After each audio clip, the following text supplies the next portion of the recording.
6, 5, 4, 3, 2, 1. How about we do it again? 6, 7, 4, 3, 2, 1. I think I fallen. Okay, let's try one more I time. definitely Ready? I can move you. Making reveal. Making reveal. Say 6, 6, 5, 5, 4, 3, 2, 1.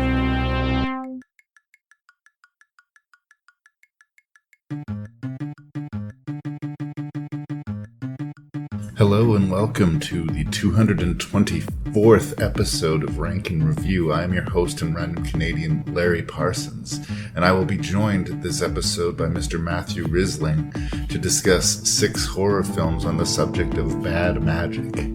As always, you should go into the podcast understanding that there will be spoilers for the 6 movies being reviewed, as well as coarse language, usually from me.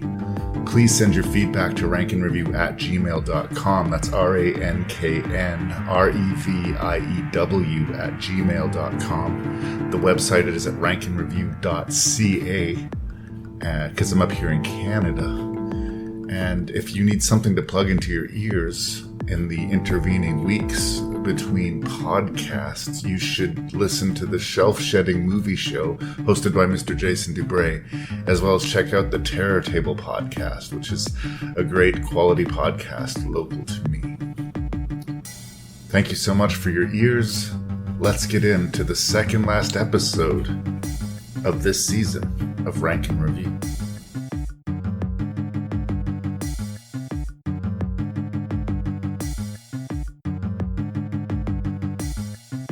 Mr. Matthew Risling is back on Rank and Review, and I am super, super grateful. You know, it's almost a year exactly since we recorded our Bizarro Land for Kids and Crocodiles episode. Oh yeah, that was my first Christmas back in Canada. That's what I spent doing. And we're doing this one over the computer instead of doing face to face, but we make do here on Rank and Review. But I think that we have a similarly bizarre list of movies, although they have a lot more in common. In fact, as we were saying just before we hit record here, like a lot of these movies hit the exact same plot points and have some of very similar reveals or very similar motivations. The theme of the movies, I'm saying, is bad magic. There's sort of people encountering. But it could also be like birth cults or like baby cults. Yep. Yeah, no, that's not unfair either. Do you think that's better? Well, maybe baby... It's your podcast, I don't know. Baby cults. Bad magic. I like baby cults. We just did a cult episode, now we're doing baby cults. But to me, I've got like this Baby Geniuses version in my head now of just a bunch of kids in diapers sitting in a pentagram. I'm picturing the Muppet Babies. Exactly the Muppet Babies, but with pentagrams. You mean like the animated Muppet Babies or the puppet baby Muppets? Oh, I didn't know there was a puppet one. Definitely the animated one. Okay. Yeah, there's a couple of scenes where they have animated Muppet babies, and they're kind of weird and disturbing looking to me. Let's see how far off the map I can stray. Muppet babies. The last time you and I talked, doing a full episode anyway, we were talking about cults, and that you said that it was a fairly strong selection of movies as far as the quality. Yeah, coming from... I was doing Ghosts with you for a long time, and I thought going Ghosts to cults would be a step down naturally, but it was a real step up. And there's a lot of cult and supernatural stuff in this one, so I thought there'd be a pretty good chance that you would also enjoy this, but obviously, just from what I've heard from our little preamble, you're not in love with all of these movies in the same way you had a pretty good time with the last bunch. I wouldn't say that. What I said specifically was that The Deep Ones wasn't the movie that I enjoyed the least, but that could be a backhanded compliment to The Deep Ones. I see.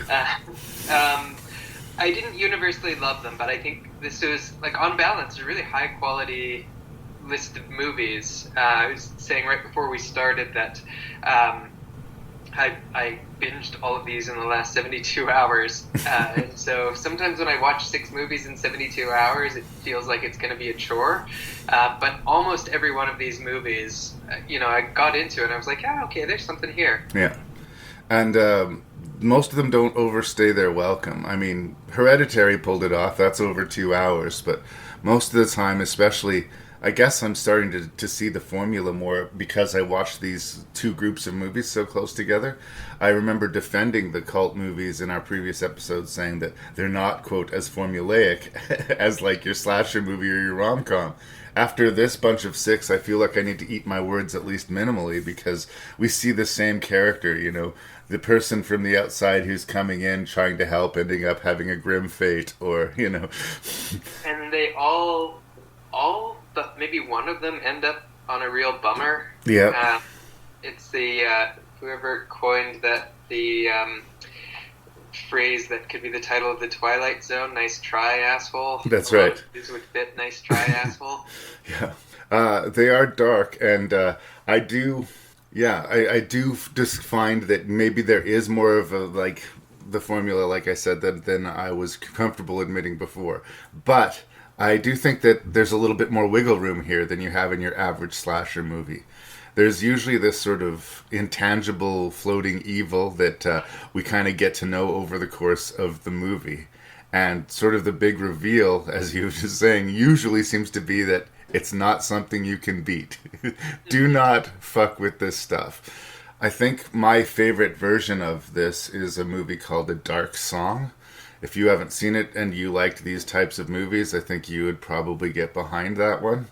Yeah. But it's trying to do it as straight-faced as possible. Like, this is just chalk and candles and very minimal sort of scares. The movies in this list, for the most part, are a little bit more aggressive than that. They're sort of dark, supernatural horror movies. And not feel-good numbers. So most of these actually did not find an audience. But I have good things to say about, I'm going to say, most of them. All right. Is there anything you want to say by way of introduction? No, I think we should dive right in. All right. Well, thank you so much for being here. As usual, we're going to give them the heads up about spoilers and about swears, but the 6 bad magic or baby cult movies that Matt and I are going to be reviewing, we have Anything for Jackson, The Dark and the Wicked, The Deep Ones, Jugface, and we're going to finish with The Hallow. Thanks, brother.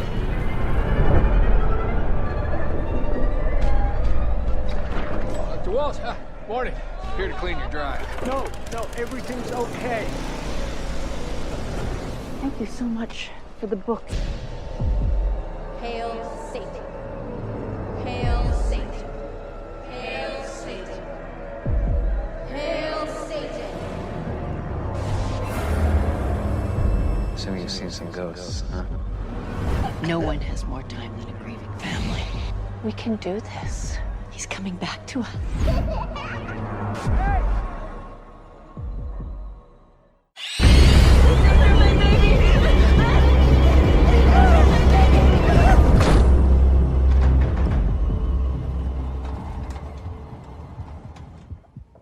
Trick or treat. So, Anything for Jackson makes me proud to be a Canadian. It is a very Canadian movie, shot obviously in a very Canadian winter. And this duo, Justin G. Dick and Keith Cooper, have been working in Vancouver doing like Hallmark Christmas movies for 11 years. It kind of makes sense. A lot of the framing was like Hallmark movies. There's a lot of framing of the interior of the house. It really could have had a sweet Christmas movie playing. But that's been their bread and butter. Maybe it's not what they want to be doing, but they've been making their living making movies about sweet Christmas romance, and good for them.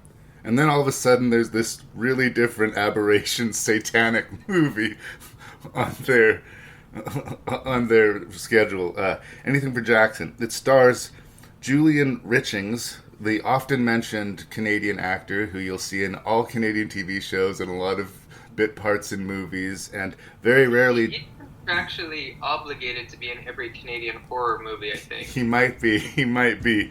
In his older years, he's getting bigger roles, it seems. Like, for a lot of times, he was like a Lucky Charm. You would just see him for a scene, and then he would be gone. But he and his wife, played by Sheila McCarthy, who's also been a Canadian actress forever. When I first moved to Saskatoon, Super Channel was playing I Heard the Mermaids Singing, this indie movie. Like, it was their Canadian content filler. It was on, like, every day. That movie was like the last hurrah for when Canadian films were getting real government funding, and Canada had a cinema. I think you can't call her a movie star exactly, but she's iconic in a certain kind of way.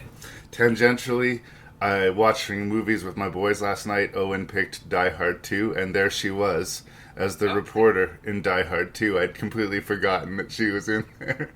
So she splashed a little bit into the United States, got a little bit of other work. But I've seen these people forever watching TV and movies in Canada, and here they are playing this strangely sweet old couple who have kidnapped a pregnant woman and joined a satanic cult after their grandson had passed away in a car accident and their daughter had been forever changed by the accident.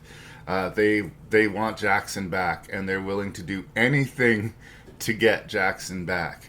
But they're not comfortable with the icky factors of the whole cult and the murder and the kidnapping.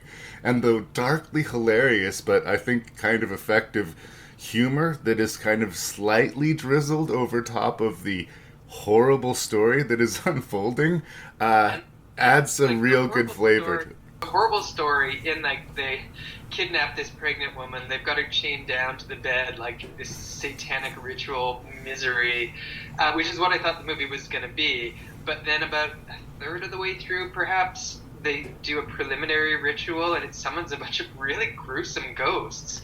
And so there's this weird tonal juggling that's going on with, like you said, they're a sweet old couple. Yep.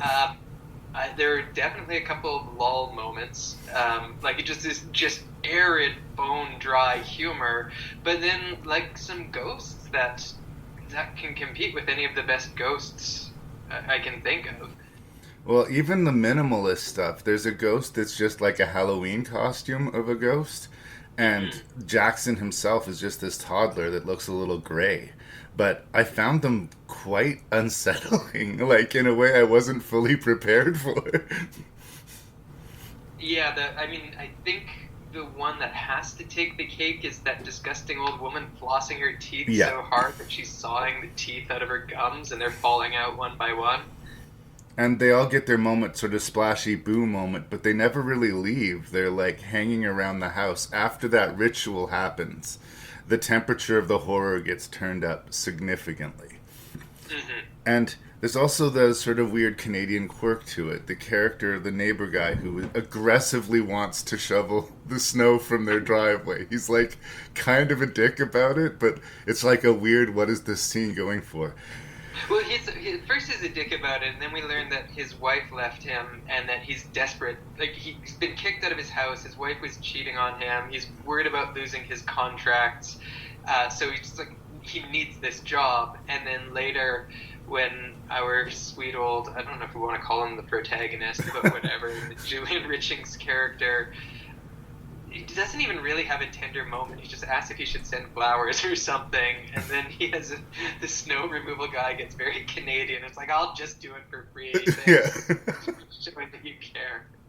But like, he was a weird character, and I was thinking he was gonna like have secretly been part of the cult and was keeping an eye on him or something. I thought there's a card to play when he, goes to the snowblower. It felt like, man, I totally should have seen that coming. But I didn't. But the thing about that scene, it's be hard without context, so apology to your viewers, but him sticking his head in the snowblower wasn't the creepiest thing. For me, the creepiest thing was when he just told them that they'd done the ritual right and Jackson was coming. And they're like, what the fuck? Like, how do you know this? Yeah. And just immediately sticks his head in the snowblower. And he's got this big shit-eating grin on his face while he's doing it. He seems really happy about this. So, but I think I bring it up because it's sort of like, I think it presents well the vibe of the movie, in that it's an uncomfortable comedy. I do think that there is enough comedy in it that there is deliberate humor. But the scares really work, and the darkness of the movies kind of slowly takes over. And I guess I find it interesting that, I mean, I'm kind of cheering for this old satanic couple. Like, I mean, I guess more than I am the supernatural evil that they've summoned. They've made all these terrible choices, and of course I'm sympathetic and cheering for the woman that they have kidnapped, but I don't hate these people, and it's weird for considering the amount of evil that they are responsible for. Like, I kind of felt bad for how this played out for them. Yeah, I mean, I don't want to say especially Julian Richings, because Sheila McCarthy's character was just delightful. I mean, just their two performances could have carried the movie if it wasn't for all that other good stuff that was going on. But when we learned that it was Sheila McCarthy that was responsible for killing Jackson because she was driving the car. Yeah. And he basically sold his soul because his wife was really sad. So he's like, okay, I'll sell my soul to the devil just to like cheer her up. It's like, oh, that's sweet. Well, and just like the note that she reads when this woman wakes up in the soundproof basement room, and she's like, I first of all want to apologize. Like, there's just... it does feel distinctly Canadian. It is not really advertised as like where it's set in the world, but it feels like a Canadian story to me. This old couple seems like they could be your neighbors. I also For me, it felt not only Canadian, but felt very Southern Ontario. There you go. Yeah. It didn't feel like the kind of horror movie that would have been filmed in Vancouver. Like a lot of those cheap Lovecraft adaptations get filmed there. A lot of really quick, not so great movies. Yeah. But there's this kind of Ontario feel that I like. But yeah, I don't know. I clicked into that vibe and I liked it. Like, it feels like one of those unstable Canadian crazy indie movies, because it kind of is one. And as far as you could possibly want to be from a Hallmark Christmas movie. I wanted to talk about this guy, Josh Kodas. He plays Ian. He's another satanic dude that they meet, but who's like super serious, like Mr. Intense satanic guy. I thought he was really, really well cast. One of the greatest reveals, and I can't even articulate why, that this movie presents to me is when he pulls his hair off and reveals that he's bald towards the end, when all the supernatural shit's starting to really start to unfold. Like, he's always been hiding, and like, I don't know what's the significance of that choice, but he just suddenly pulls his hair off, and at first I thought something supernatural had happened. It was like a bad comb over, and he just pushed it back to reveal how combed over it was. Yeah, but there's just something strange about it. Like, I don't know why that was like, what? At first I really thought some bad magic had taken place, but it was like he suddenly just revealed himself to them. But I really liked that actor, and I really liked the way he brought this super serious intensity to these cult scenes, because they could really easily become giggly, but he won't let it happen. Yeah, and he had a really nice... He was able to sell like the kind of person who will bring about a demonic apocalypse, but when he was in their house, kind of exasperated. He felt like IT support, you know what I mean? Like, they had done their initial ritual wrong, and he was just kind of frustrated with them. But he also kind of knew that the gates of hell were half open in their attic, and then he had that line about like, so I'm gonna go, I gotta get some things, and I don't really feel comfortable in your house right now. Yeah. So yeah, I guess the long and short of it is that the movie really works for me. For all the warmth, I guess, in quotation marks, I describe the movie, of course, is going to a dark place, and it's another one of many movies we're going to be discussing this week about the destruction of a family. But for the subject matter, it's got a lot of fun and entertainment to it. So, yeah, as I was saying, I binged these movies. I took a half day at work today so I could watch two back-to-back. This was the last one in my journey, and I was kind of putting it off because I thought the title, Anything for Jackson, wasn't all that promising. But man, it was a great one to end on. Yeah. It was sold to Shudder, so as of like it's mainly available if you are part of that horror service Shudder. But unlike certain other services, Netflix, they actually release physical copies of their movies. So if I like it enough and I want to add it to my wall, I can, and I respect them for that. I would say anything for Jackson belongs on any proper horror lover's wall. It's especially in Canada, like Julian Richings and McCarthy, they kill it in this movie. Over and above the fact, like, how many horror movies are about an old couple? Like, we see so many teenagers go into the woods and get killed. And this one, it's just a classic Canadian story about an old couple that wants to resurrect their dead grandchild at any cost. And I think that's something we can get behind. And it had a last thing, one of my favorite, basically opening lines of the movie, when it's them in their kitchen. We have no idea what's going on. The atmosphere is a little bit stilted, and he's talking about how one of the cuffs on his pants is unevenly hemmed, and he's concerned that he looks like a rap person. What? No, Julian Richings, you do not look like a rap person. God bless Bucky Haight. This is so your father. Daddy! What a surprise. I'm so happy we're here, baby.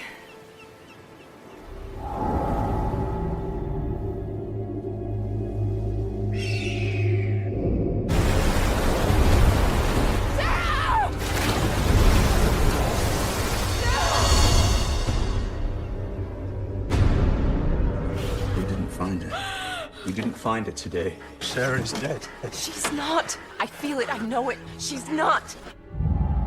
Hush. Don't cry. Sarah! Are you in here? I saw a girl. You saw Sarah?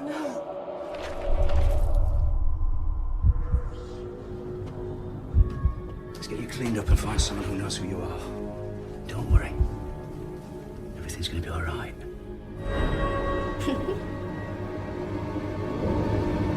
I know where she is. My daughter is alive.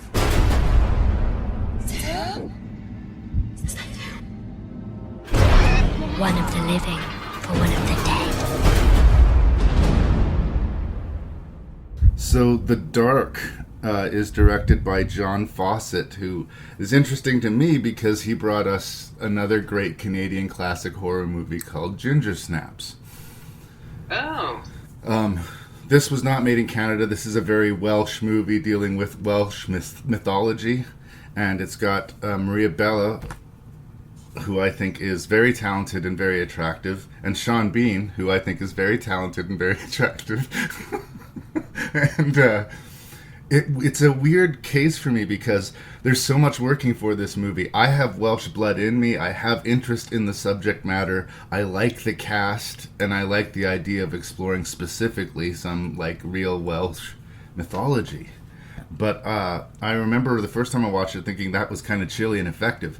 And watching it again for the podcast, to my dismay almost, I was kind of detached from the movie. I felt kind of not connected to it in a way that it didn't affect me to be scary. I connected more to the parental angle of like two parents dealing with this very troubled, very psychologically damaged teenage daughter and her going missing and they're falling apart. Like, I connected more to that side of the movie than I did to the sort of supernatural goings on.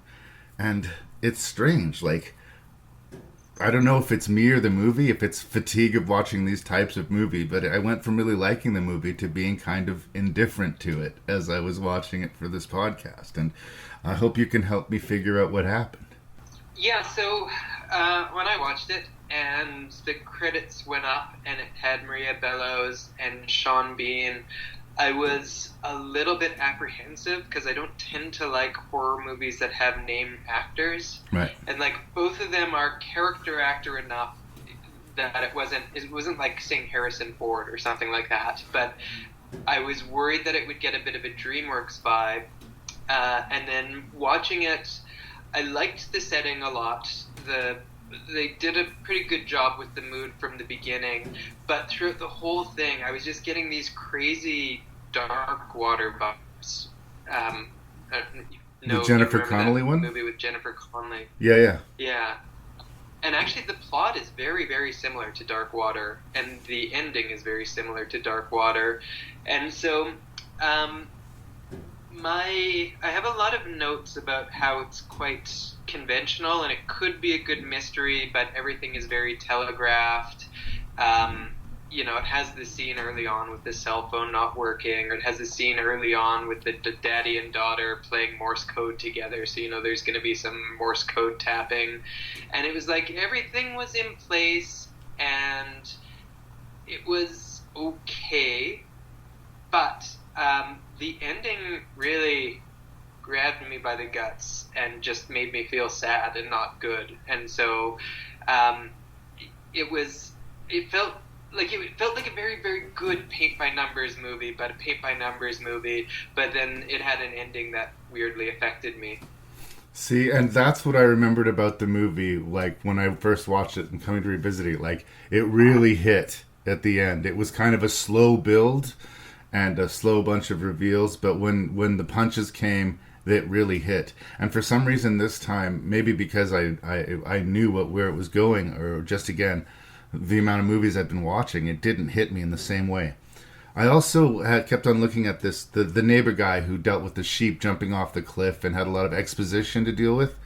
David. I made a note that I really like that actor. Well, yeah, Maurice Roves is the actor, and I'm like, where the hell do I know you from? Because I know your face. You've got this character actor face.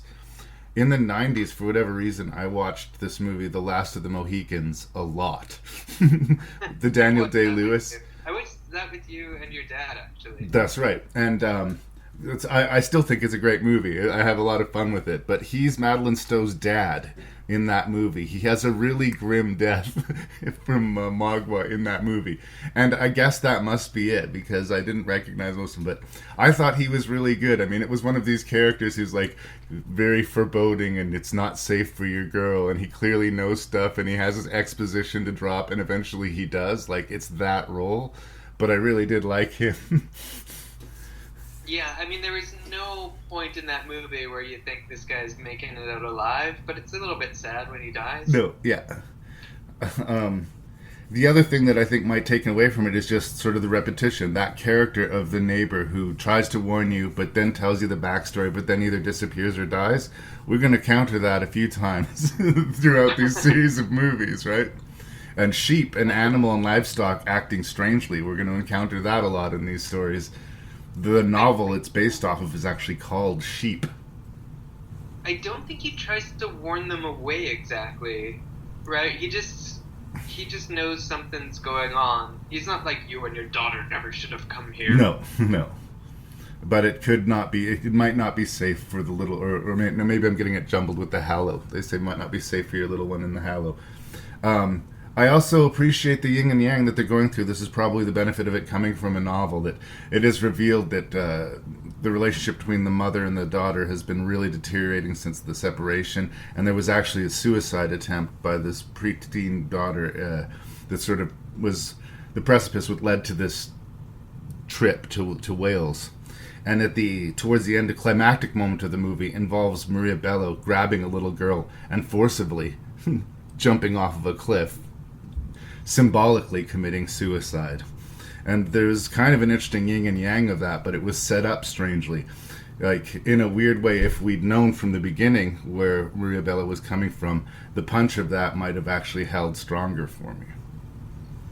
Yeah, that wasn't my issue with that. My issue with that is these are like these sheer rock cliffs. It's somewhere in Wales, and sometime in, when was it, the 1920s, 30s, some priest, his daughter died, and so he figured out this sort of dark, whatever, Celtic magic ritual where he sacrificed his congregation and got them to sacrifice themselves to the water to bring her back. And there was this scene with all of these people, like with suitcases and stuff, on a cliff, and they were falling off one by one, and some of them were really into it, and some of them were kind of scared. And I think that scene could have been really powerful, but then they would do these weird cuts where you'd see these bodies hitting the water, and I was getting like extreme sports vibes from it. Like you could just see them coming out and go, whoop! Yeah! Whales! Best summer ever! So stuff like that was, like, all of the tone that anything for Jackson struck with, like, being like a little bit dark and surreal and things happening really quick. Yeah. And just not in typical movie tone. This had kind of typical movie tone. And it was definitely telling you right out the gate, this is dark, this is dour, this is sinister, this is going someplace weird. Whereas with, the unstableness of anything for Jackson, you could be going anywhere, you don't really know. But I do want to give some credit to Sean Bean and Maria Bella, too, because I think they very credibly mourning what they believed to be at first the death of their daughter, and then clinging on to whatever desperate supernatural threads they can to believe that they can maybe get her back. And Sean Bean lives through the movie. Yeah, he does. Actually, Sean Bean, my sense was he didn't really, for the most part, expect he could get his daughter back. So when their daughter falls off the cliffs, or she goes missing, mysteriously, this other little girl shows up. And Sean Bean, who's just basically the perfect father, kind of fulfills a fatherly role for her. And mostly I think he's concerned with the well-being of his ex-wife and this new little daughter. At some point he becomes sold on the supernatural, but only really when she jumps off the cliff, which he tries to stop in the first place. But again, what a horrible moment for him. Like, he's already lost so much, and then to witness that, not only his wife killing herself is what he's watching, but grabbing this little girl and jumping off this cliff with her, like, damn. But it's a theme that goes through a lot of these movies. When it's family, it's incredibly personal, and you will go that more than that extra mile.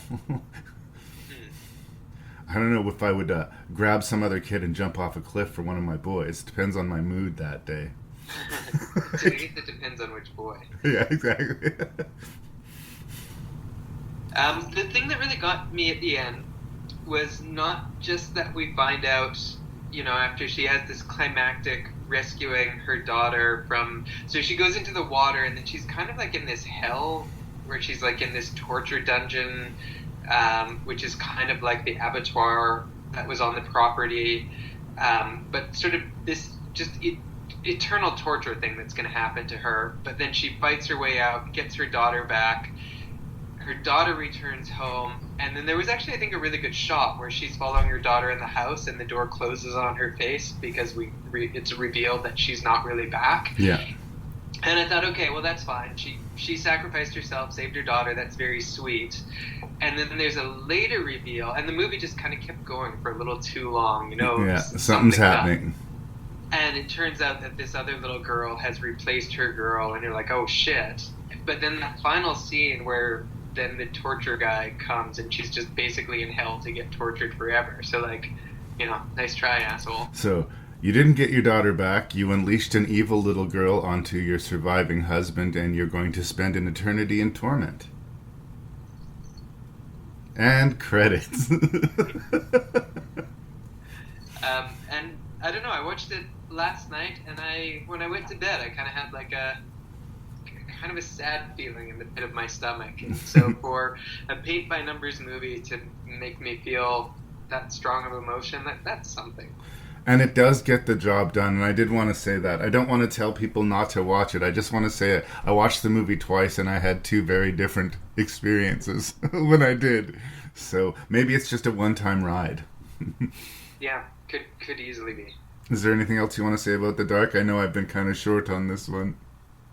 No, not really. I thought it was fine. It was better than I was expecting, and it left an impression, but it's not in my top 50% on this list. Spoiler alert. Agreed. Your mama, she was saying things.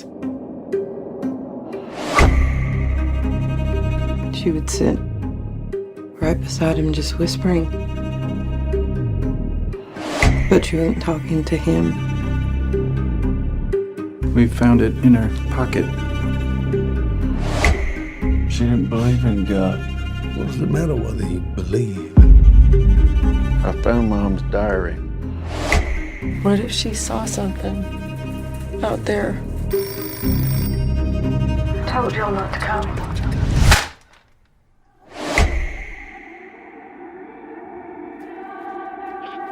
There are things in this world, horrible things, wicked, and they come for whoever they want.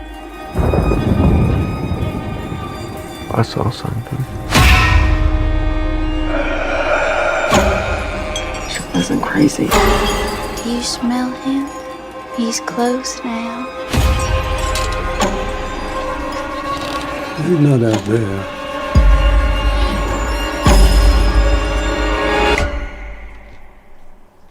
He's already here.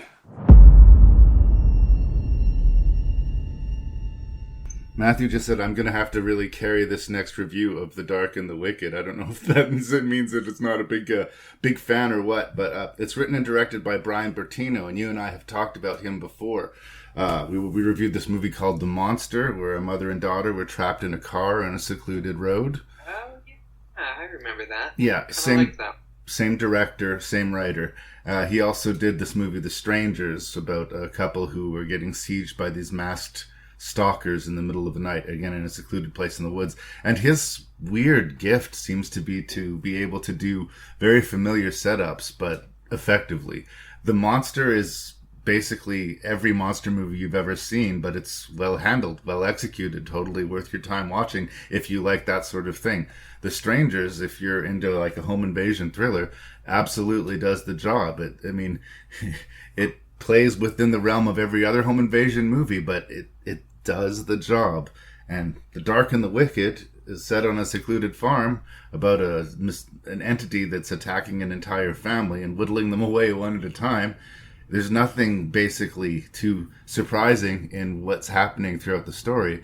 But once again, Bertino, through the casting and the style, I think makes a pretty effective horror thriller here that has a couple of images that I had a hard time shaking. It doesn't reinvent anything necessarily, but I think it's really good at being what it is. Yeah, I think it has a fairly paper-thin plot that is just about hanging set pieces on. Yeah. Right, so it'll just kind of go from scene to scene, and some creepy thing will happen, and then some creepy thing will happen, and then some creepy thing will happen, and then basically everyone dies, and then it's over. Yeah. Well, that is a fair synopsis of the events of the movie, but I think you might underselling how effective some of the, intangibly, uncannily creepy images that we're subjected to are. This one scene where this guy gets confronted by the naked corpse of his mom in the barn in the middle of the night. And nobody wants to see their mom naked. Nobody wants to see their mom dead. And there's something about the way she appears and the way she's slowly approaching him. Like, we've seen this sort of imagery before, but it seemed strangely dreamlike and, personal. The evil attack feels really personal in this movie. Or the mom chopping vegetables and then cutting her fingers off. But keeping cutting? After the first cut is made, you'd think she would stop, but she just keeps going? Yeah, and you kind of know from when the scene begins that that's where the scene's going to go, but when that happens, you're like, ugh, yes. I don't want to see that. And I think that's true of basically the movie itself. You know pretty much right away what you're going to get and where the movie's going, yet in spite of that, it delivers the goods. And that's Bertino, man.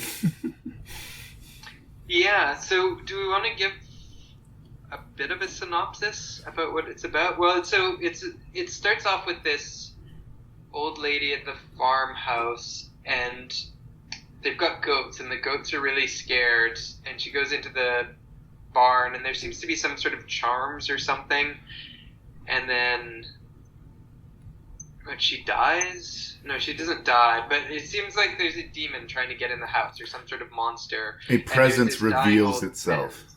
some sort of presence is revealing itself to her, and she's caring for her husband, who's clearly on his deathbed, and her kids, worried for her and worried for their dad, want to come and help, and she's telling them to stay away, stay away, stay away. And the kids are like, do we respect these bizarre wishes, or do we go see what the fuck's going on? And of course, you go see what the fuck is going on.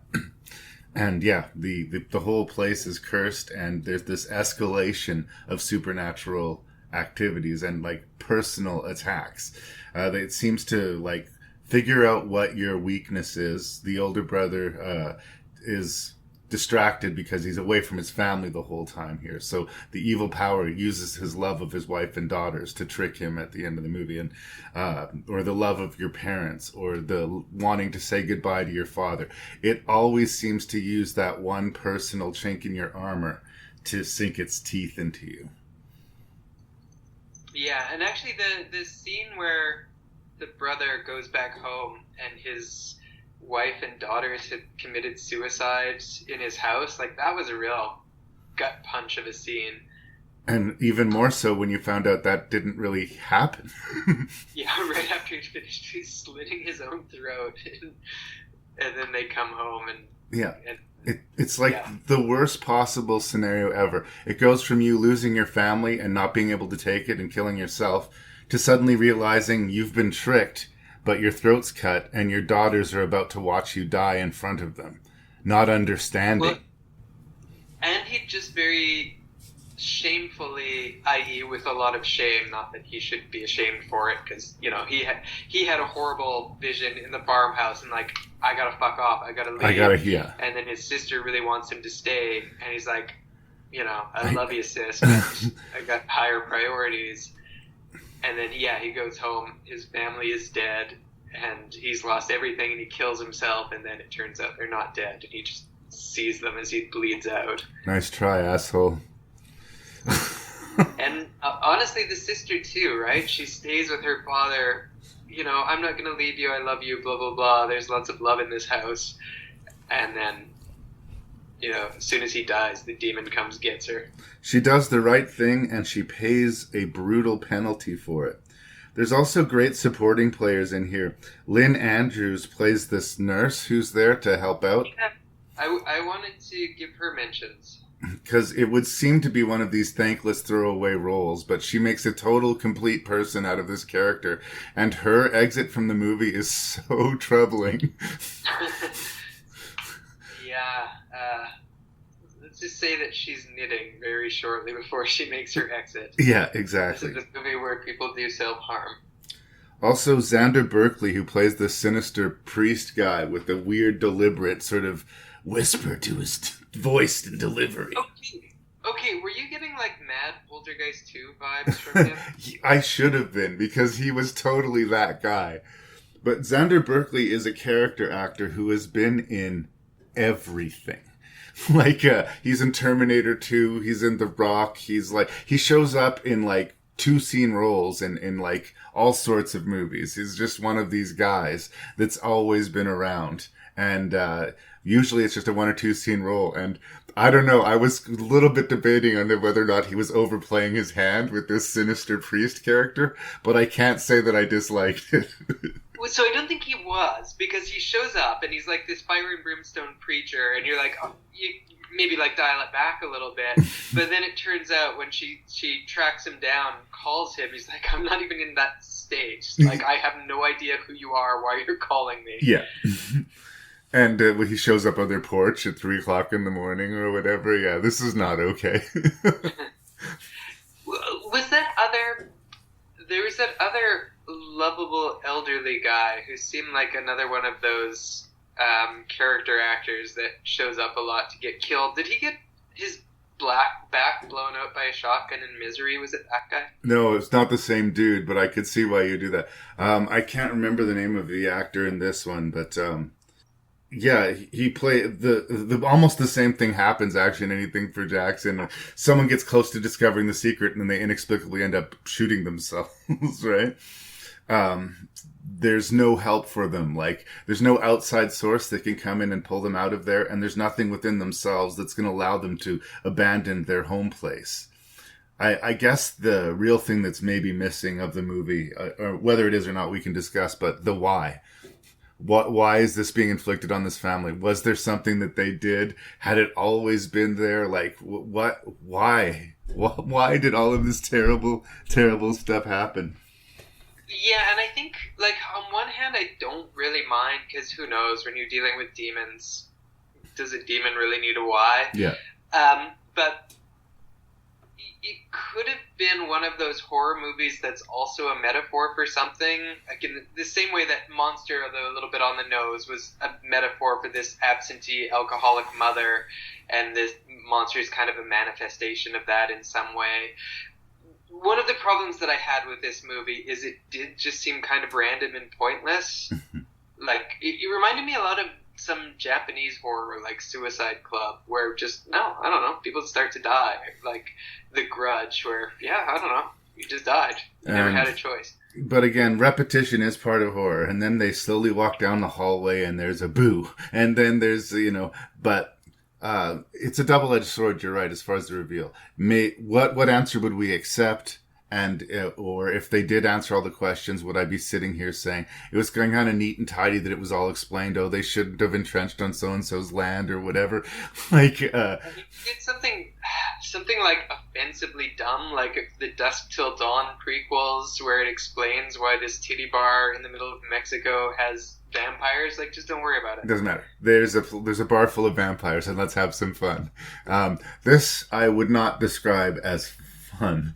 Again, there's a scene where this phantom woman is like cutting herself in front of one of our characters, and there's this weird time lapse. I don't know, she's somehow moving slower than everything else on the frame, and it's disturbing. There's just something troubling about it. It doesn't have a lot of context, but woof. And that's what this movie is full of for me. Like you're talking about the finger scene. Woof. The naked mom in the barn. Woof. The ghost cutting it.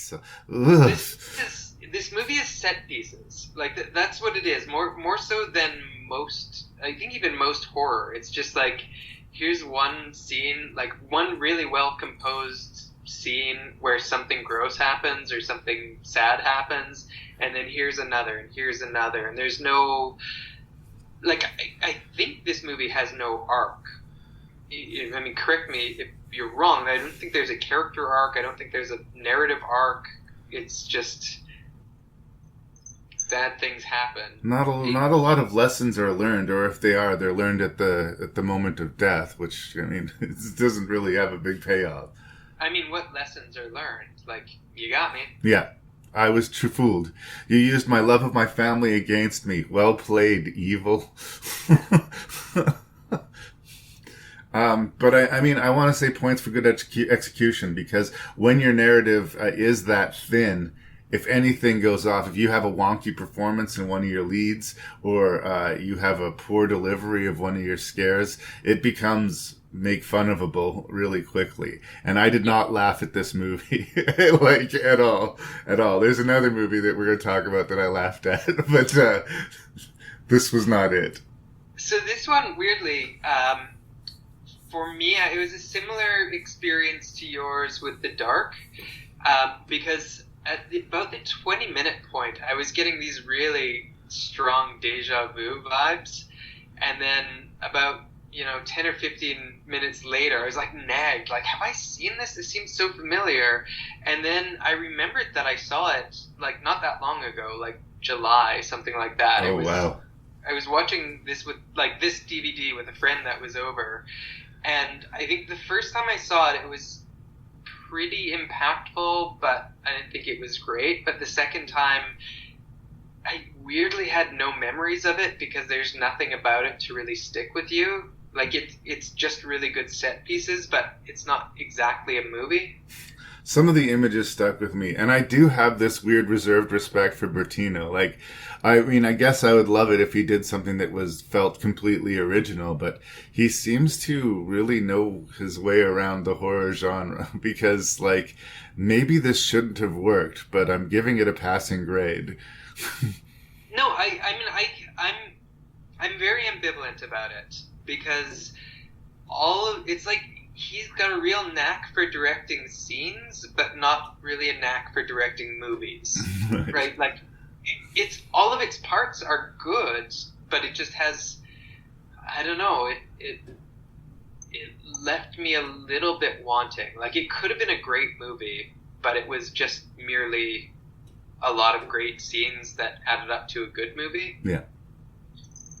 It doesn't suck, and definitely for genre fans, have a look. Cthulhu. Creatures of the sea. See the light?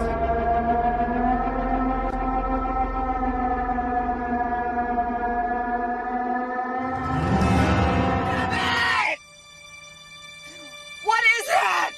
Open the door. Don't be afraid.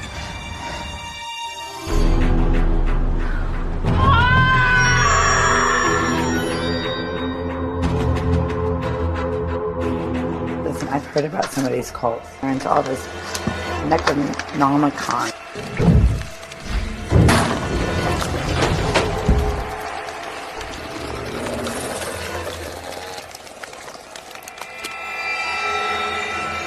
So Chad Farron, who is the writer and director of The Deep Ones, has recently had some sort of cheesy success with a deliberately funny and strange and kind of like on purpose stupid movie called Exorcism at 60,000 feet.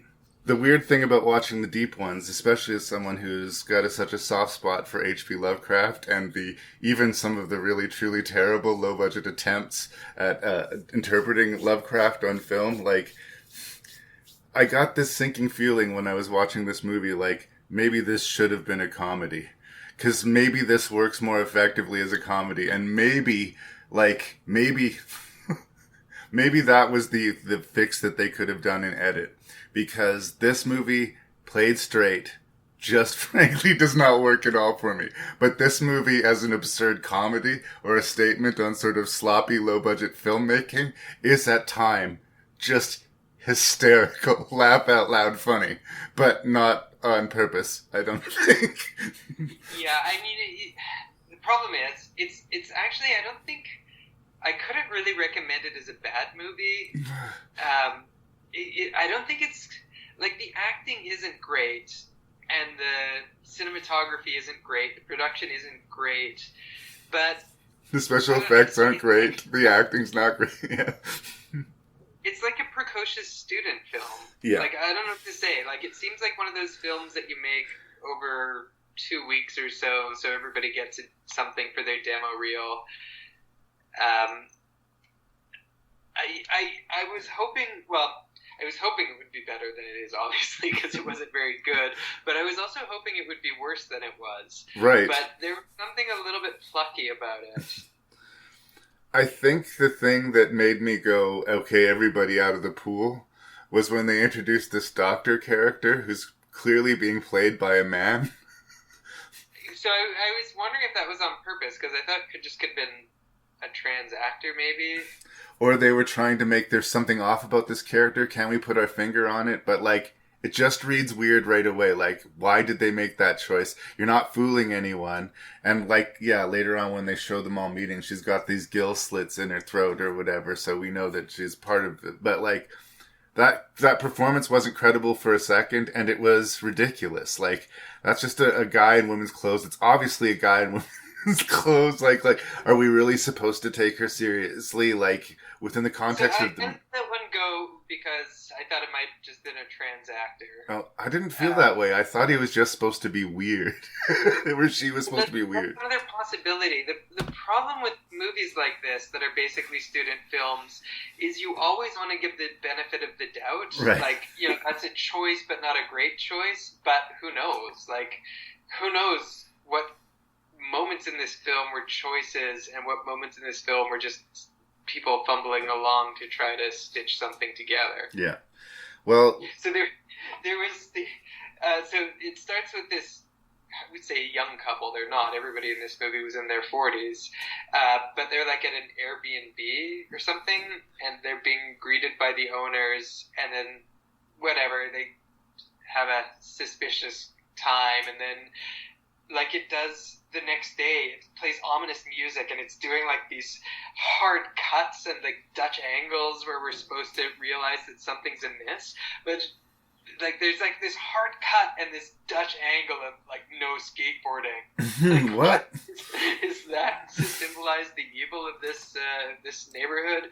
And again, very classic form. Couple, they've lost a child, they're coming back on this vacation, they're going to try and start to have another kid, but they're in this fragile place, and on the precipice of this tragedy, a supernatural adventure is about to be put in front of them. And yeah, there's these interminably long scenes with the neighbors where there's one where they had a glass of wine when they first get there, and there's another one on a boat where he hypnotizes the husband, and both of those scenes just seem to go on forever. Okay, so you forgot one, which is the wife waking up the night after they drank the wine, and she comes downstairs and they're eating eggs. And it's like this trippy acid scene, and again, lots of Dutch angles. And my note was like, yeah, you guys took a big swing. You tried to create a mood. It didn't work, but like, God bless you. But the story being told here about this cult getting their fingers on this couple and summoning Dagon from the depths so that he may impregnate her and she can birth more squid children for like, this is a terrible, terrible thing that's going on. But all of the goofy, rickety amateurness of the movie really deflates it of any stakes and makes it like impossible to take seriously. And speaking of Muppet babies, Dagon was an adorable puppet that you might have even got away with it if it was like a half a shot here or there, but the final climactic scene of this adorable Dagon puppet raping this woman, it's like, oh, Kermit, don't. Well, and look, I love the movie Dagon, directed by Stuart Gordon, who's like the least subtle filmmaker ever, and like he does low budgets too. I'm not saying that it couldn't be done. I'm saying that they didn't do it here. But the really frustrating thing is, you're right. If it was a little bit worse, it would like enter this sort of realm of terribly hilariously awful, where you could like make some popcorn, invite people over, and actually enjoy laughing at it. But it doesn't quite achieve that for me. It just comes this uncomfortable middle ground where it's failing at being scary and being effectively made, and sort of, you know, it feels like not half-hearted Lovecraft, but completely ineffective Lovecraft. Yeah. So there's some things that I'm going to say in its defense, because, you know, like, whatever, it was made on a $2,300 budget. they did what they could. It didn't. There's nothing about it that's especially like, it feels like an episode of Goosebumps or something. Except one, it opens with a scene of full frontal nudity, and it just keeps that train rolling, which you know, you love to see it. Like, let's be real. It's one of the ingredients of, like, horror, the forbidden things, sex, violence, stuff we're not supposed to see. Again, I'm not going to take points away for gratuity. Not in this movie, anyway. And actually, it seems like it didn't quite seem as leering and exploitative as it might have, because so much of this had to do with pregnancy rituals. Like, it seemed more like Wiccan sex cult, or like, you know, naked Wiccans dancing in the moonlight. It wasn't particularly, it didn't feel quite so creepy to me as it could have. Until the Dagon puppet, it was, well, I guess there's the sex scene when they first get to the B&B or whatever, but it was sort of cult nudity, like in Hereditary. There's a lot of nudity in Hereditary, but none of it's particularly sexy, right? Yeah.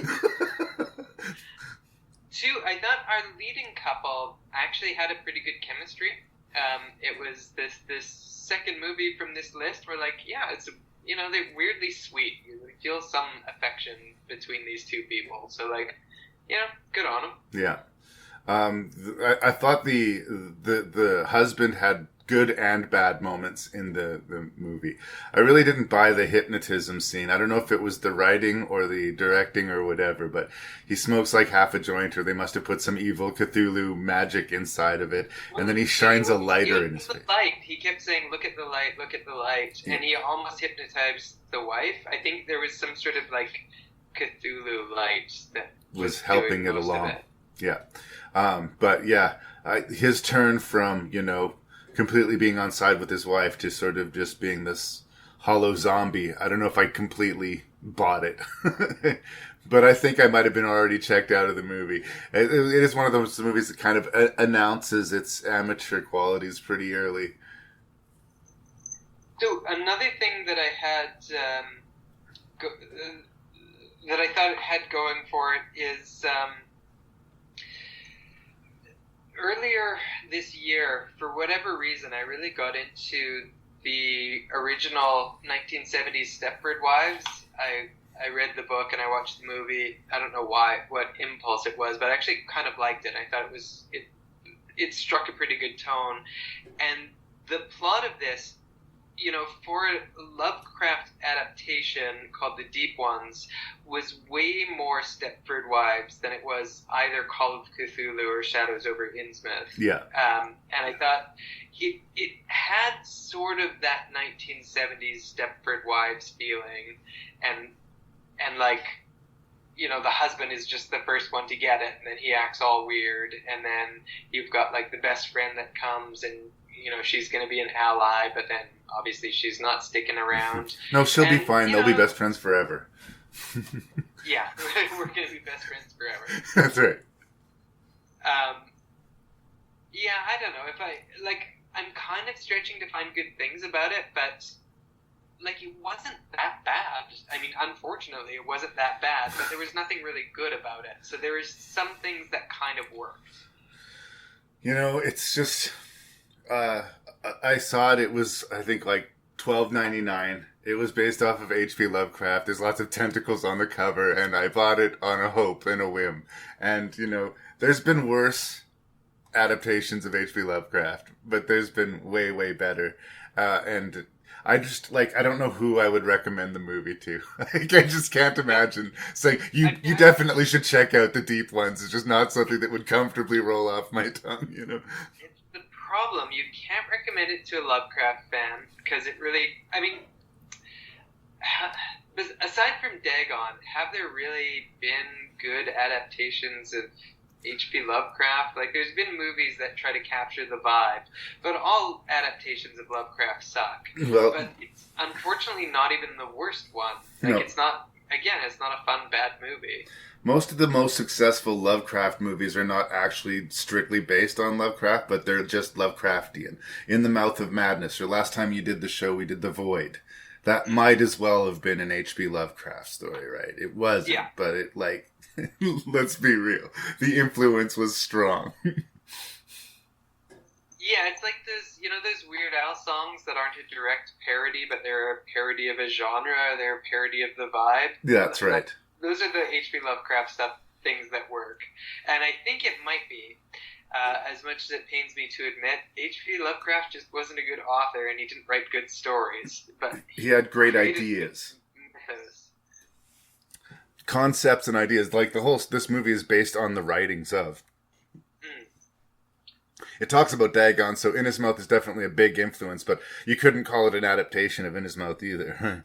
It's more similar to Call of Cthulhu, actually. Like the cultists, the things that they're chanting are directly off the page from Call of Cthulhu. You do see the adorable Dagon puppet, but really it's a vibe adaptation. I honestly think if the neighbors, they were almost already there with the performance, they could just bump them up a little bit. Make the characters a little bit more bumbling, have some more gratuity for no good reason, and all of a sudden this movie becomes hilarious and worth recommending. And either way more bad tentacles or way fewer bad tentacles, but the ratio is just off a little bit. Yeah. But, I don't like to be this mean about it. I wanted this movie to be good, but I'm just... Ugh. And you know what? This will probably happen again. There'll be another release of some H.P. Lovecraft tentacle monster, and I'll be, ooh, maybe this one. Right? Sucker. I would say this movie fulfilled its role in that everybody involved got a professional credit on their CV. Some people got a couple of minutes on their demo reels. It was never it's hardly even a real movie. Well, that is not a glowing recommendation either. It's not topping my list. I'll tip my hand. The pit has spoken. It is an honor to be chosen to be with it in this world. You know that. But without the blood, waters, pit would heal no one.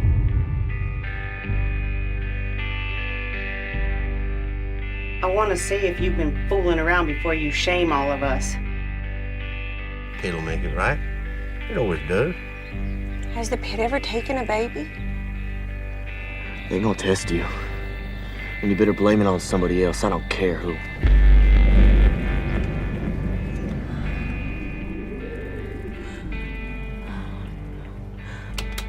Now, Dwyer is gonna search his place again. And if he does not find a Jugface, well, then we wait. We wait until the pit guides his hand to make another. What if the face I see ain't the right one? Never been wrong before, have you?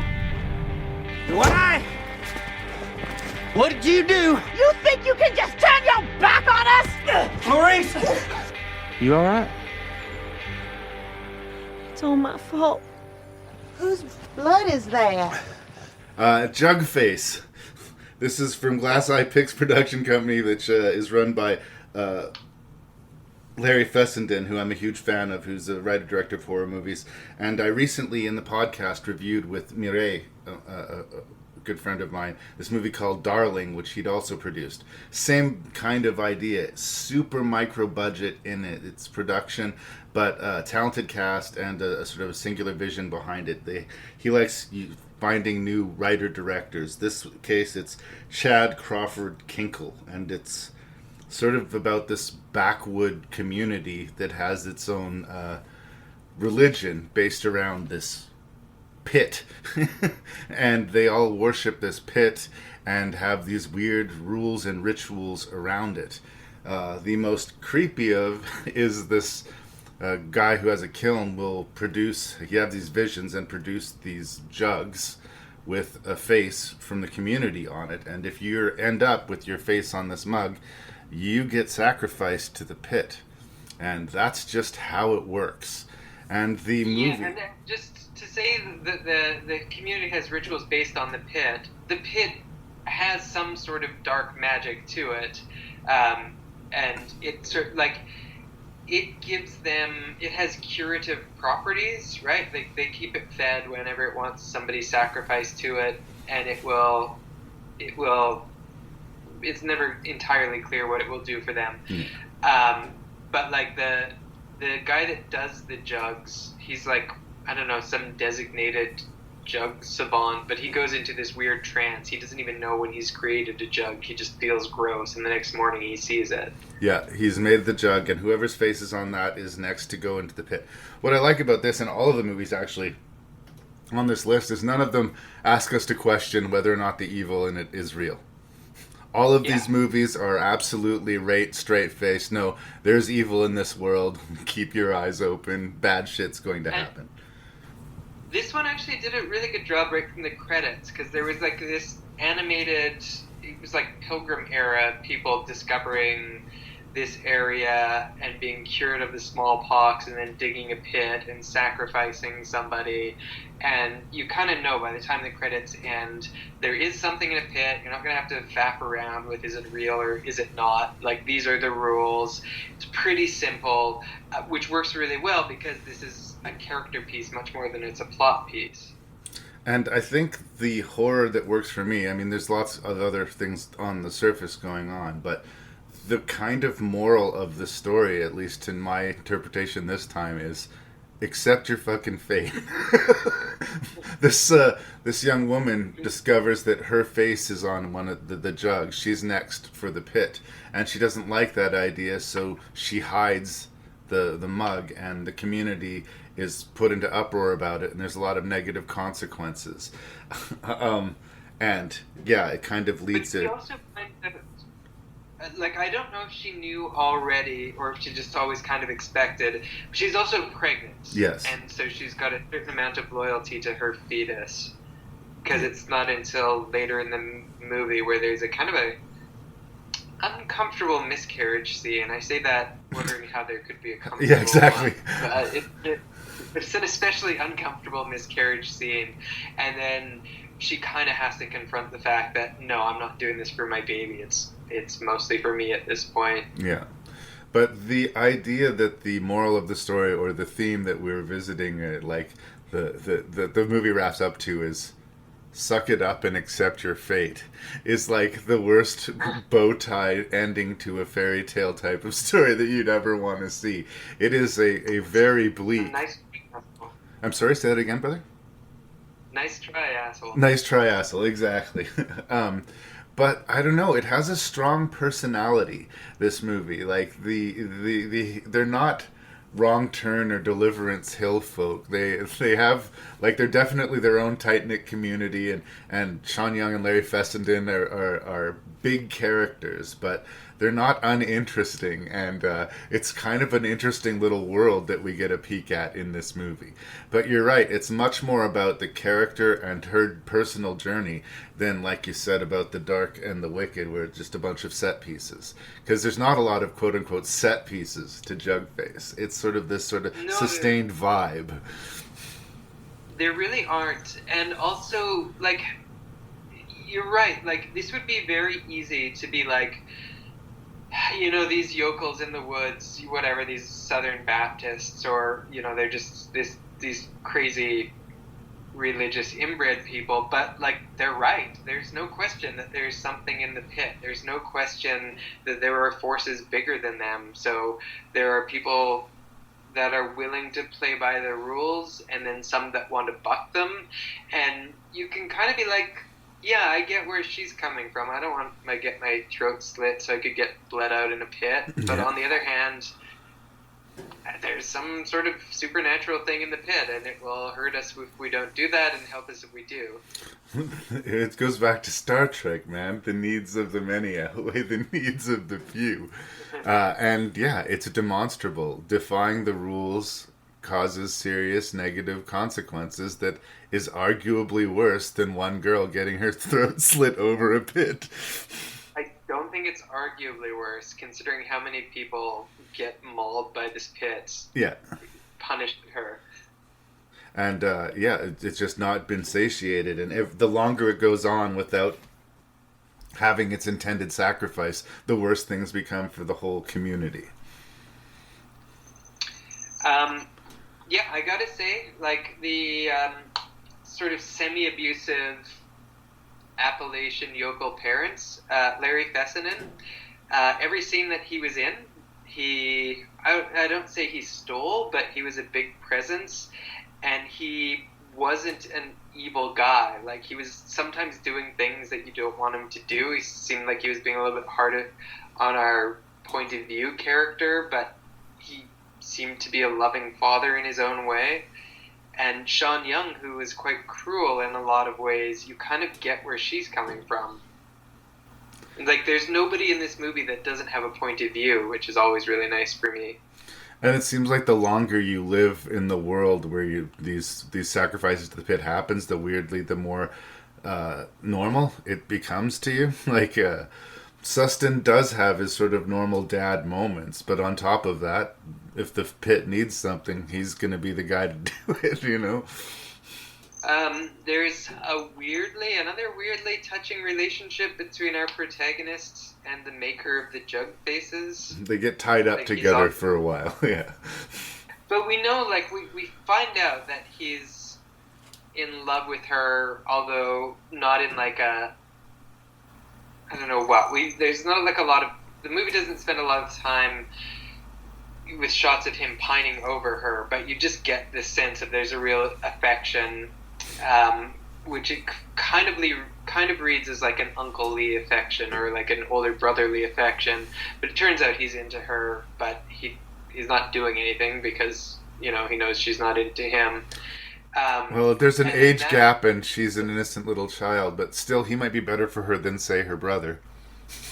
Yeah, and so as we learn very early that she's pregnant with her brother's child, and I guess you could say her and her brother love each other.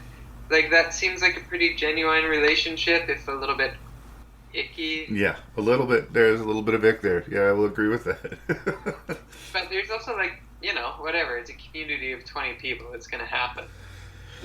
Yes, and I can see how them having a hard time recruiting new members to their community. They're only losing members and they're not gaining. So I think this will be a problem moving forward. That's a question right off the bat. Like, how do they keep their population? Like, what is their population? Yeah. Because you only see, like, what, 10 people? 8 people? Yeah. Well, there's a little bit of a village vibe to it, and it's not necessarily a period movie, but they still seem to be living this weird pioneer lifestyle, right?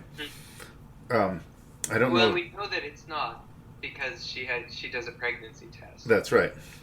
But there's no cell phones or televisions or anything like that. They live these farm commune sort of lives and live in servitude to the pit. Like I say, it has a very sort of strong vibe and environment that it exists in, and it's sort of uncomfortable. I really got into it, but like I wonder, like, is it more of a conversation piece than it is a visceral horror movie? Like, so it's usually not a particularly visceral horror movie. The throat-cutting scenes were pretty visceral to me, but when her brother, who had some sort of a fever, was asked to go into the pit to get himself healed, and you know, like, at this point, she's fooled the community that somebody else was destined for the pit. They did another sacrifice. We fucking know that it's her. Yeah. And that scene of him having this bath in those mucky waters of the pit was really uncomfortable, but for some reason it was more uncomfortable because he was completely naked. Yeah. For me, like, just there's some, like, just every part of my body tensed up when he climbed into that little mud hole. I was like relieved when it disemboweled him. Yes. At least that was something. Well, and again, the movie does a lot with a little. Like, you can't say enough of what a good cast can do for you. Like, they didn't have enough to show us whatever this thing was in the pit, but it had enough to make us believe in it. You know? And it didn't feel cheap the way the Deep ones felt cheap. You know what I mean? Like, it feels more like a real movie somehow. In fact, a lot of these were quite low-budget movies, but they just did a good job. Like, this one, I think, really compensated. Part of how it compensated, I think, was having a really original premise. The performances were good, and it didn't get too tropey. Like, all of the things that we would have assumed, you know, like with this inbred redneck community, they stayed away from. Yeah. And again, we've been there. We've covered that ground. So how do you make it more interesting? You sort of get surprised by the humanity, intelligence of some of these characters because you just expect them to say, "Yes, sir, I'll do that for you real nice." You know, I want to cut as many throats as I can. No, that's not the world that they're living in. And I do think this is representative of the type of movie that Glass Eye Pix tries to promote. A singular vision from a writer-director, done on a low budget, but with the means to get the job done. I don't think this is going to win over everybody in the horror crowd, but for the people who have this sort of flavor, or this sort of potent psychological ugliness sort of seeping into you, and it doesn't overstay its welcome. It's less than 90 minutes long. Like, it sort of tells you this ugly folktale and then gets out of there, you know. Yeah, and it's exactly the movie that it intended to be. So it's not going to be for everybody, but it's for everybody involved, and I think they did a really good job of what they did. What are you trying to do, and how successful are you at doing it? And I think they're trying to make us uncomfortable and tell us a backwoods story that we haven't heard before. And in that respect, they are completely successful. And I would say universally good performances in it. Oh, absolutely. I wouldn't want to dismiss anyone. I kind of focused on Fessenden and Young because they're kind of the names of the movie. But yeah, there's no weak steps taken from the cast at all. Because most of it is the woman whose name I don't know and the jar maker whose name I don't know, but their relationship is kind of weirdly powerful. I just recently watched the movie Where the Crawdads Sing, and this is basically the movie that should have been. Oh, wow. It captures all of what that movie intended to capture, but it just does a way better job. Our lead actress is Lauren Ashley Carter, and I believe the gentleman you're talking about was Sean Bridgers. They don't credit the cast. Yes, yeah. Sean Bridgers, yeah. Yeah, but no, they were great, and they had a lot to play between the relationship, especially the time they spend tied up together waiting for their fate and the possibilities that they project. But no, I really liked it. It overperformed for me.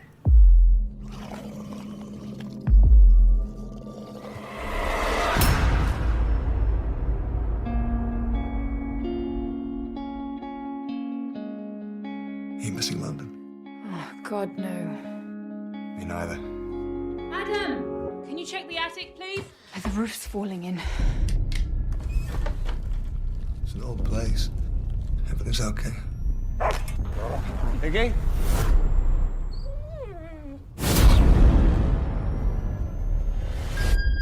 You're making people nervous. He's in the forest again, is he?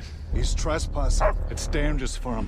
They believe that the forest that you're trampling on belongs to the Hallow. Hallow. Fairies, banshees, baby stealers. So you a believer? Mr. Hitchens, this isn't London. Things here go bumping at night. Just baby dreams.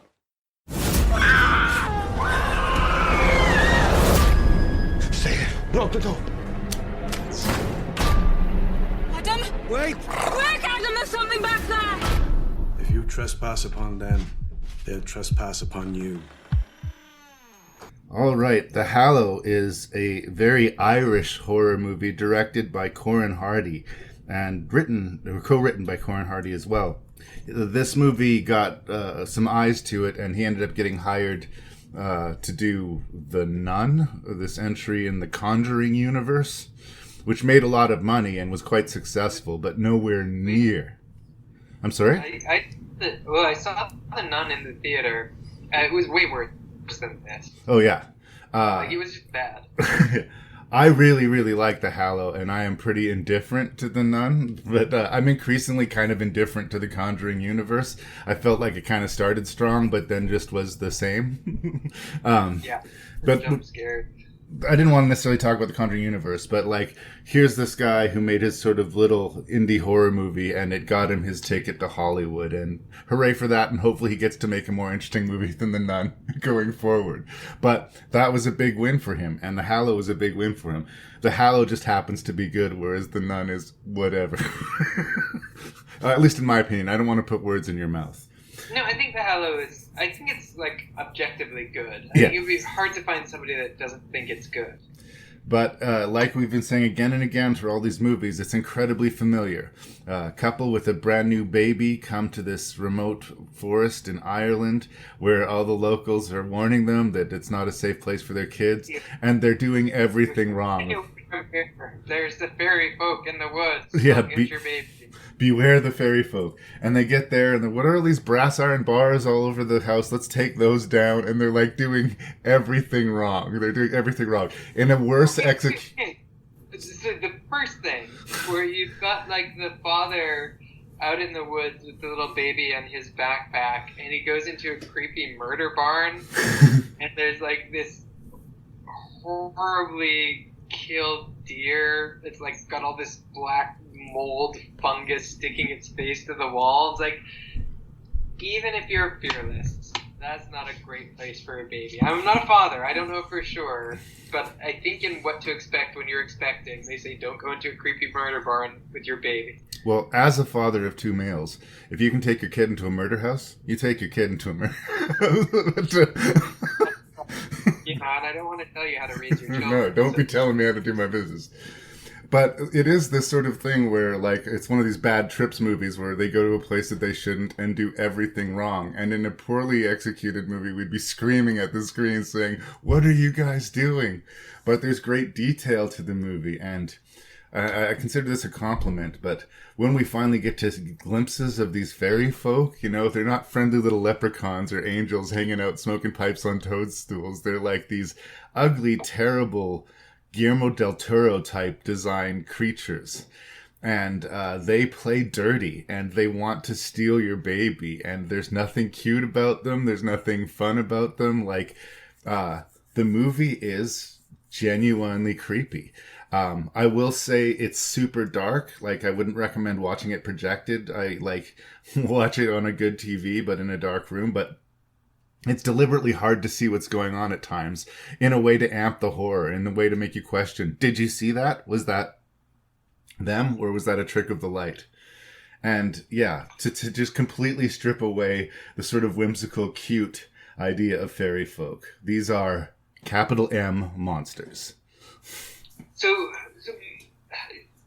I think this was a very good movie. So I'm going to quibble here, but this is like quibbles with a movie that I think is very, very good, that could have been great. There was a couple of things that was just keeping me at arm's length a little bit.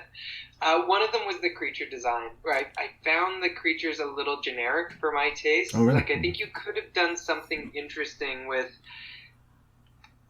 and I don't know what, I don't have a strong vision of this necessarily, but something more surreal, like fairies, but creepy. And, you know, like, I don't mean the Leprechaun movie, but surely there's a happy medium where they don't, like, they look like monsters from an episode of Black Mirror. Right. And I think they could have had a little bit more fun with them. And the other thing, too, is there was this great body horror angle to it, which I really, really liked. But I didn't really like how they tried to science it up with, you know, talking about this kind of, like, this real fungus that infects ants and gets ants to kill themselves. Yeah. I can't remember exactly how. It gets them to crawl onto the top of grass and get eaten by birds, so they spread it, or whatever it is. And our hero is a mycologist, so he's in the forest looking for fungus. And, like, the movie gives us a scientific explanation for what these things are, but I think if they had sort of steered into the body horror would have been more creepy if it had been less black ooze and more mushroom, because there's nothing more body horror than mushroom. And 2, like, you don't need the science angle. Just have, like, mushroom creatures. Yeah. Matango this thing. Well, I don't know. I didn't mind the design of the creatures. I thought, like, they were deliberately kept in the dark, probably for budgetary reasons, but it worked out to the movie's benefit, unnecessarily. In the dark, it was perfect. It's when we saw them that they were just, like, sort of screeching monsters. They just didn't strike me as especially imaginative. But the body horror thing worked for me, especially because, like, right out the gate, he gets it in the eyeball, right? Like, he's looking through the keyhole, I think it is, to see what's going on out there, and the thing stabs him right in his eye, and it's so brutal. Especially because, like, they set him up. He's this environmentalist, he's this scientist, and he's there because he wants to do some sort of preservation for the area, or preparation for the area, because people are trying to mow it down or anything. So they set this sort of plot point that maybe, you know, maybe these fairy folk, if they're more like the traditional fairy folk that I saw when I was a kid, they would befriend him and they would find a way to save the forest together. But yeah. Nope. Fern Gully. This is not Fern Gully at all. And yeah, they want to steal this baby, and the assault on the house I found to be quite frightening.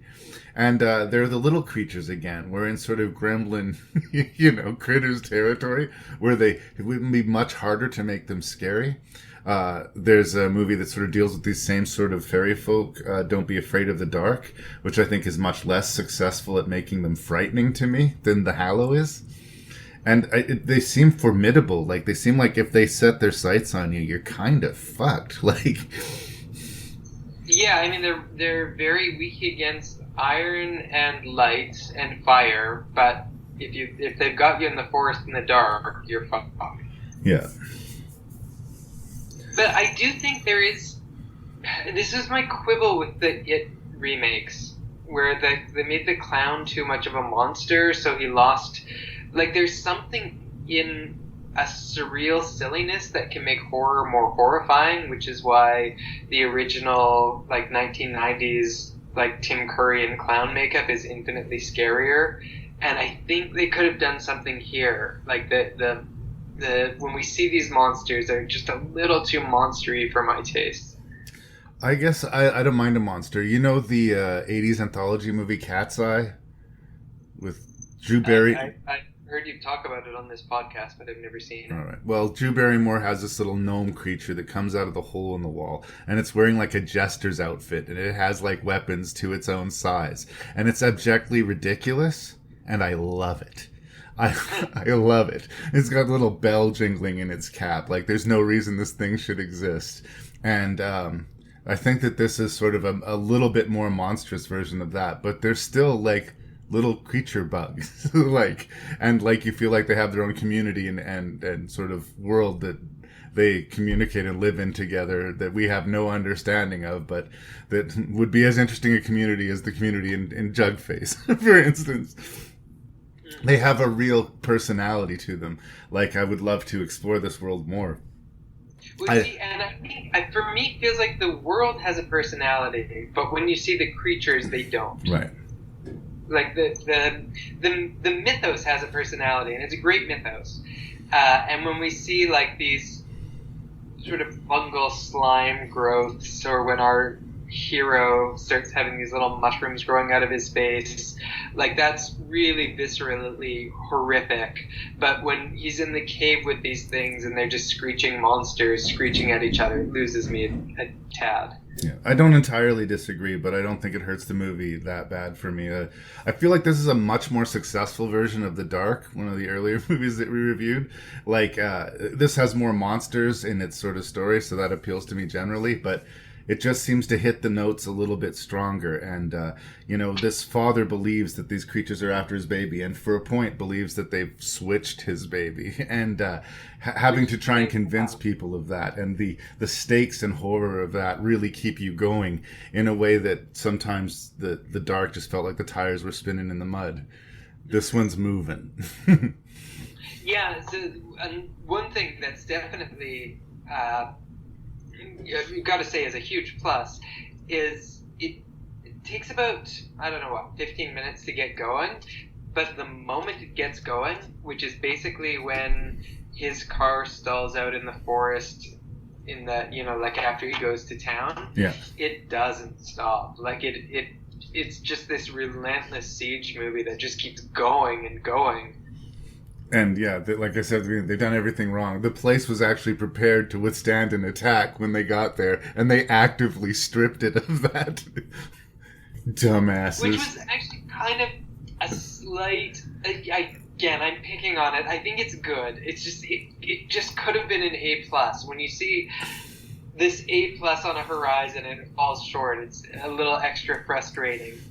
But this house is also some sort of an Airbnb situation.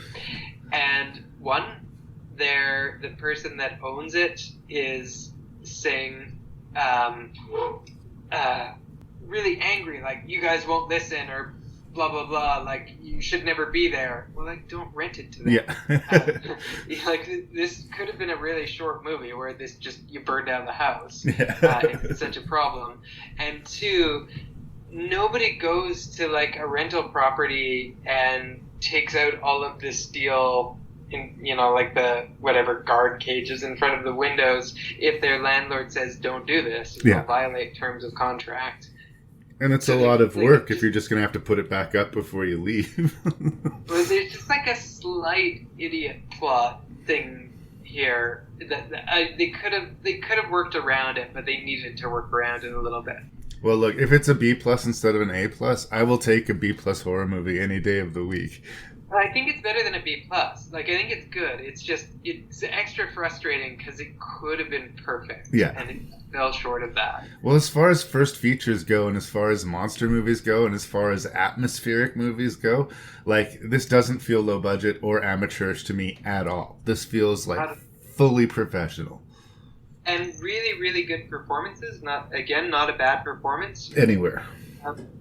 For as much of an action horror as this is, it also really relied on the chemistry of its two leads, and particularly, I don't know, the male lead, whose name I don't know if he's been in other things, but he had a real charisma to him. He carried a lot of the movie. These are really Irish names, so I don't even know if I want to attempt them. Joseph Malway and Bejona Nakovic are the lead couple, I believe. It's an incredibly Irish movie. In the same way I was talking about The Dark being very Welsh and very specific to the sort of folktales and the traditions of the region, this movie is doing that, just way more successfully. Yeah, and I like, it is a successful movie. For all of my nitpicks, I don't want to give the impression that he didn't like it, because this is definitely one that I would give like a full-on recommend. It's definitely worth seeing. No, there's not much bad to say about it, and like I said, I'm sort of putting a flag in the ground with this director. I'm not going to take too many points away for The Nun. I'm pretty sure that was a for-hire job. The script was written for him. Like, you know, he did what he could. You know, like every 15 minutes you got to have a jump scare. Yeah. You know, whether we need it or not. Is there anything else you want to say about The Hallow? Have we given him short change? It had a really weird tonal ending. I don't know if you watched the whole credit scene, but basically the dad dies, the mom escapes. You know, with the baby. The baby that she's taking care of is a changeling, but then the dad unswitches the baby. She gets out of there. And then you get like this weird victory music as we see this mass deforestation happening.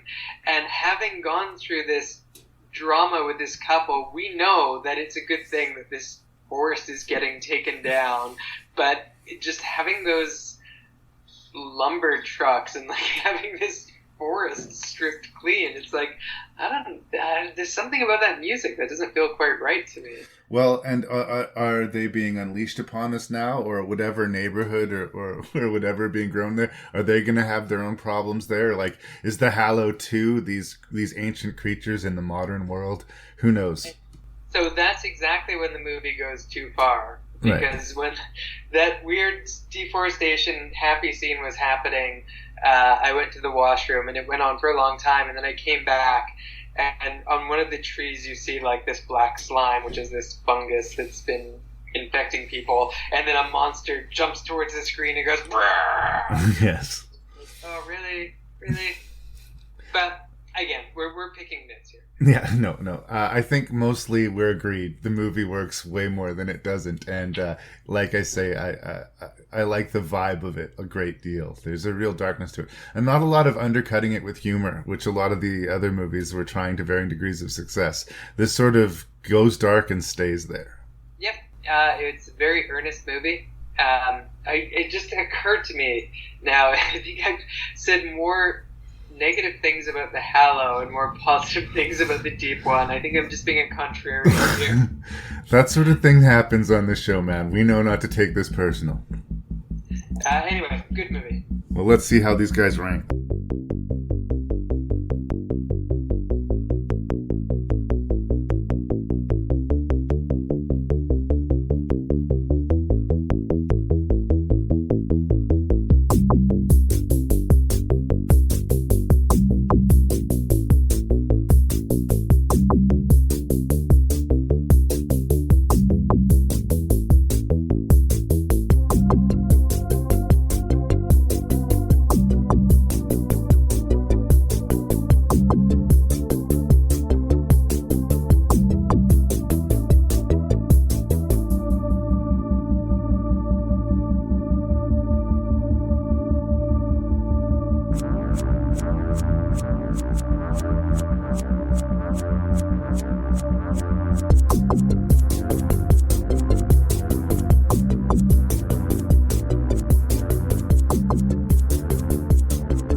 I mean, I think for the most part, this was an interesting bunch of movies.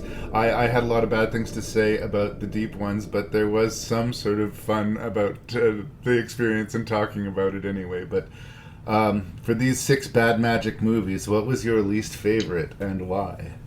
Yeah, so I would say, first of all, this is a list that I was quite grateful for. Upon having watched it, there was no movie here that I didn't get something out of it.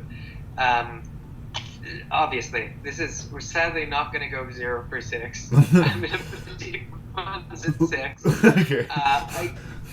I feel like, I don't know what, like a parent who is like proud at a toddler for being able to use the potty or something. Like, it's a really low standard, but you know, there were some things that it did okay, and it felt like an earnest movie in some ways for me. 4 and 5 are just in perpetual motion. They could completely switch around with each other, but 5, I'm going to put The Dark. It was not a bad movie by any stretch. It was far better than I thought it would be when I started to watch it, and none of these I felt like it wasted my time. It was just a tad on the formulaic side, but mad props to it for making me feel gross before going to bed last night, so good job. Thank you for that. And then 4 would be The Dark and the Wicked, which again, it could flip with The Dark depending on my day, because it wasn't really a movie. It was a bunch of set pieces, but each of the set pieces was really good. I liked, even though it was in Texas, which I don't think is considered the Midwest, it had a vibe of Midwestern horror that I like. 3 was Hallow. I thought it was a great movie. Full recommendations, but I had some quibbles, as we've just heard, so I won't reiterate them.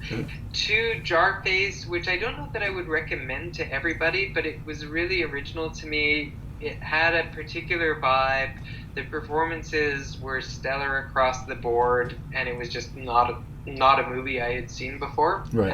And would strongly recommend if you like horror movies that don't rely on jump scares. I think Jugface is good. And then Anything for Jackson was a total surprise for me. When I sat down to watch it at 4 o'clock this afternoon, I was not particularly expecting to like it, but I kind of loved it start to finish. Yeah. Oh, fuck, Matt. We're so goddamn close. Again, it's the same story over and over and over again. The first, 2/3 of your list, I'm like, yep, oh no, you're on it for sure, buddy. But then we just have this one little quibble, of course. It was 2 and 3. Eh?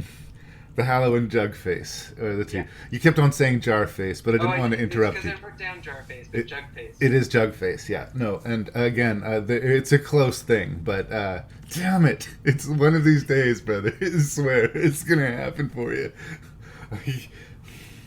I sometimes get tempted just to make the last second switch on your favor, but I gotta be real with you. We gotta respect Rank and Review. This free podcast deserves, to be treated seriously. And honestly, I would say that Jugface and Hallow are close. One of them isn't better than the other. It's just kind of what you're into. Yeah.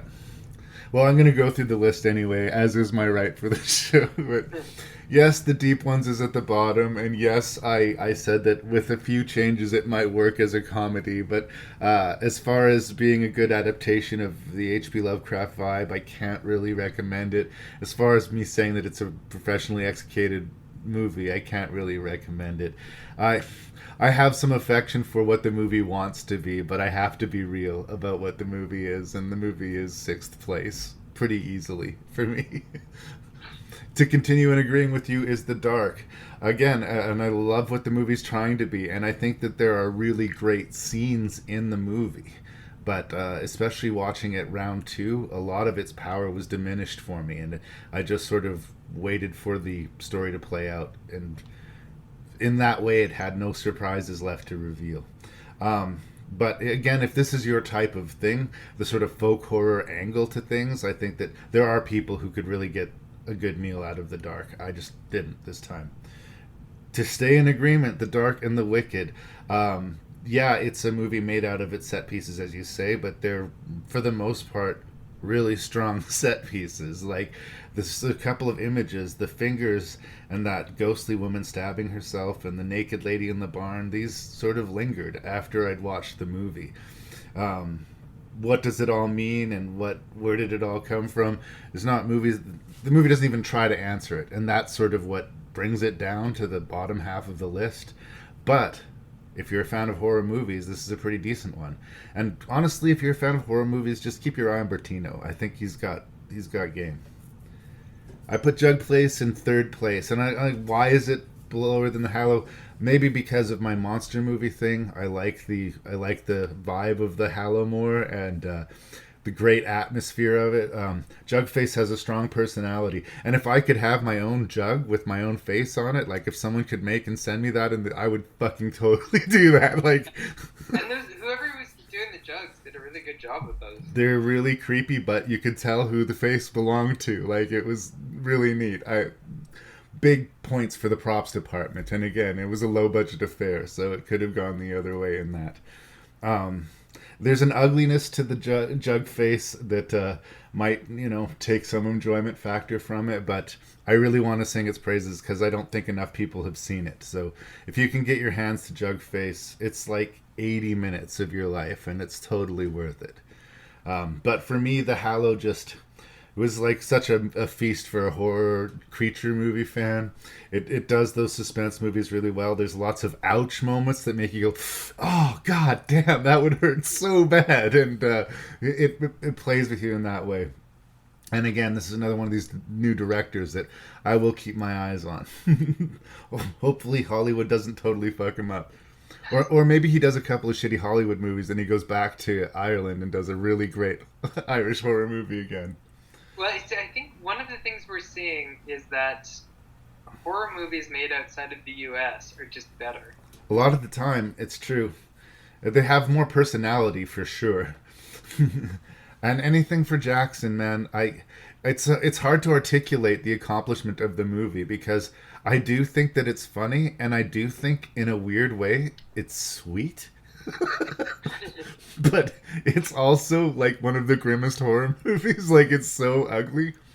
It also very distinctly Canadian in flavor and in cast, and that might have given it bonus points for me, but I'm not going to apologize for it. I think anything... I don't think that's... Yeah, I think... And this is going to my love of J-horror, K-horror, horror from the UK. American horror just doesn't tend to be that great. Like, it's good for jump scares, and they had a good run with slasher movies, but it's too formulaic. And the whole thing about horror is it's got to be weird. It's got to be, like, not quite what you're expecting. You want something unstable and uncertain about the narrative, so you kind of know what you're going to get, but you can never be comfortable. Yeah. So that's my list, and man... As usual, we're just, like, so close. It's, like, irritating. But, I mean, no fights here. I think we're all more or less on the same page. Yeah. It's essentially the same list. I could have flipped 4 and 5, and I could have flipped 2 and 3. Yeah. It's just the whole premise of the show is flawed deeply. Yes. The problem is with you. Well, happy holidays, happy New Year. Thank you so much for doing yet another episode of Rank and Review. This is the second last episode of the season, and now I have to watch a bunch of Jean-Claude Van Damme movies to get ready for the season finale. So get ready. It's just Bloodsport. Well, Bloodsport's the only one, Jean-Claude, that I've ever reviewed for this show. But, get ready for Hard Target. You might want to rewatch Hard Target before the next Hard Target. I think you and I watched that in the 1990s. That would probably be the last time I saw it, but yeah. Anyway, a little sneak preview of what's to come. We're going to have a season finale dedicated to Van Damme. All right. Well, I'm a little offended that I didn't get the season finale, but I'll forgive you because you gave me a good list of movies that I would never otherwise watch. 2 solid lists in a row. Maybe I'll have to give you some real howlers next time. I think you've given me enough of those. Hey, you pick the lists. I just make them. Have a good one, brother. I'm going to sign us off.